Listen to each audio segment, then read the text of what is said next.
السلام علیکم ورحمۃ اللہ وبرکاتہ۔ حاضر ہوئے ہیں بڑی خوبصورت حکایت لے کر۔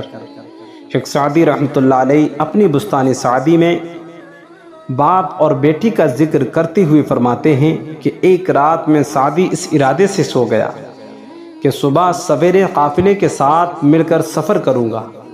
اچانک رات کو ایسا بگولا آیا کہ اندھیرا ہی اندھیرا ہو گیا۔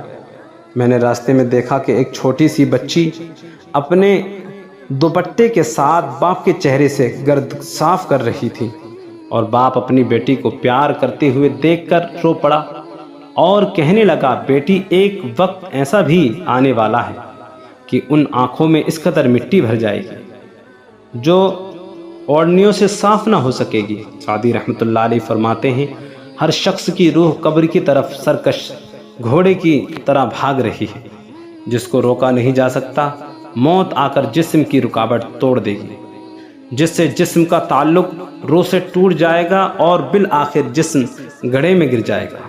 اس حکایت سے ہمیں سبق ملتا ہے، دنیا میں انسان اپنے آپ کو جتنا بھی مٹی سے بچاتا پھرے، لیکن قبر میں جا کر اس کی کھوپڑی اور آنکھوں میں مٹی ضرور بھر جائے گی۔ اس لیے بزرگ فرماتے ہیں، دنیا کو ظاہری اعتبار سے دیکھنا اس بات پر دلالت کرتا ہے کہ چہرے پر آنکھیں نہیں بلکہ آئینہ بر دیوار ہے۔ جیسے آگ آتش پرست کو بھی جلائے بغیر نہیں چھوڑتی، اسی طرح دنیا بھی اپنے طلبگاروں اور پرستاروں پر ذرا بھی رحم و رعایت نہیں کرتی۔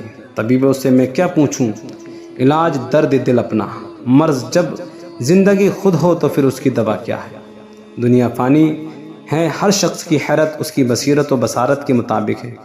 جو یہاں جتنا بینا تر ہے وہ اتنا ہی حیران تر ہے۔ تو دوستو، یہ حکایت آپ کو پسند آئی ہے تو ہمارے چینل کو سبسکرائب کر کے بیل